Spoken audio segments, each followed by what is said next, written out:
दिखाते हैं आपको नारायणपुर से अगला समाचार, जहां पर नकारात्मकता को समाप्त कर सकारात्मकता को जीवन में अपनाने और आम जनता में एकता की भावना का संदेश देने हेतु स्ट्रगल ऑफ फायर फाइल्स पुस्तक का आज नारायणपुर में किया गया पुस्तक विमोचन, जिसमें हमारे संवाददाता भारत शर्मा ने की है विशेष कवरेज। दिखाते आवाज न्यूज 24 की खास रिपोर्ट।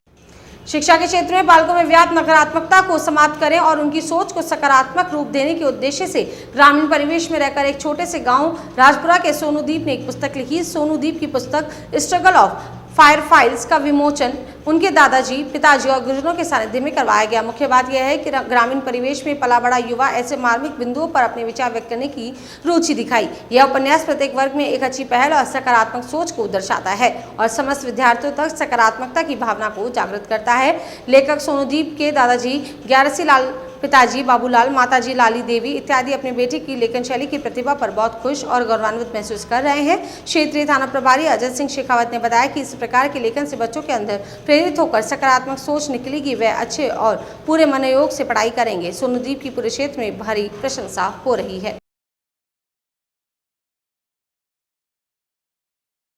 नमस्कार, आप देख रहे हैं आवाज़ न्यूज़ चैनल। सीधी, सच्ची और अच्छी रिपोर्ट के लिए जो आवाज़ न्यूज़ चैनल जाना जाता है, आज सकारात्मक न्यूज़ के लिए हम पहुंचे हैं राजस्थान के अलवर ज़िले अंतर्गत ग्राम पोस्ट राजपुरा, तहसील नारायणपुर। हर्ष और खुशी की बात यह है कि हमारे क्षेत्र के एक पुस्तक का लेखन किया है। मैं उन्हीं से जानना चाहता हूँ। सर नमस्कार, आप अपना परिचय दें और ये पुस्तक आपने किसकी प्रेरणा से लिखी है?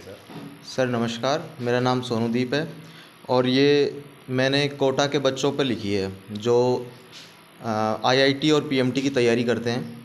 और जब आप स्ट्रगल में होते हैं तो आपको मानसिक और शारीरिक रूप से मजबूत होना पड़ता है, लेकिन कुछ लोग हार कर आत्महत्या जैसा कदम उठाते हैं, तो उनको रोकने के लिए एक ये छोटी सी मुहिम है। इनमें सबसे बड़ा आशीर्वाद बड़े बुजुर्गों का रहता है, तो इनके साथ ये बाबा साहब खड़े हैं, तो ये आप इन्हीं को समर्पित करेंगे। सर नमस्कार बाबा साहब, यह आपके बच्चे ने इतनी अच्छी पुस्तक का लेखन किया है जो समाज के बच्चों को भी एक प्रेरणा देगा, तो इससे आप क्या समझते हैं? आपके संस्कार, आशीर्वाद बड़े बुजुर्गों का, तो आप अपने बच्चे को आशीर्वाद देकर के इसका विमोचन करें। ये ग्रामीण परिवेश में जो भावनाएं होती हैं, जो आशीर्वाद के रूप में पुष्पित पल्लवित होती हैं, और उन्हीं का आज ये नज़ारा है। अब उनके पापा खड़े हैं, पिताजी, तो मैं उनसे भी कहना चाहूँगा। सर नमस्कार, आपके बच्चे ने इतनी प्रेरणा पाई, तो इसको आप कितनी खुशी महसूस हो रही है? बहुत बहुत खुशी, हमको बहुत बढ़िया खुशी है। हमारे बच्चे ने हमारे करिया। एक विशेष निवेदन मैं आवाज़ न्यूज़ एंकर मैम से करना चाहूँगा। इनकी माताजी जो मूक बधिर है, दिव्यांग है, तदुपरांत भी ऐसी प्रेरणा इन्होंने दी, तो आप अपने इष्ट देव को, और कौन से इष्ट देव की पूजा करते हैं सर? श्याम बाबा जी, खाट श्याम जी की।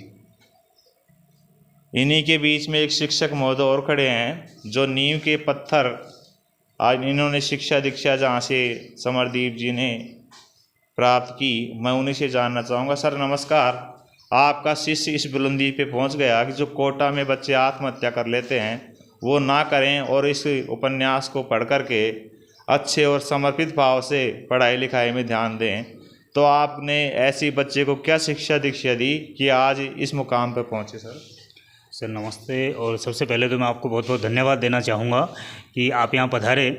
और ये जो बच्चा है, शुरू से ही इसके लक्षण ऐसे ही दिखते थे। कहते हैं ना कि होनहार बिरवान के होत चीखने पार, तो इस बच्चे की स्टार्टिंग से ही इस प्रकार की जिज्ञासा थी, कुछ कह गुजरने की, कर गुजरने की, इसमें ऐसी क्यूरियोसिटी थी।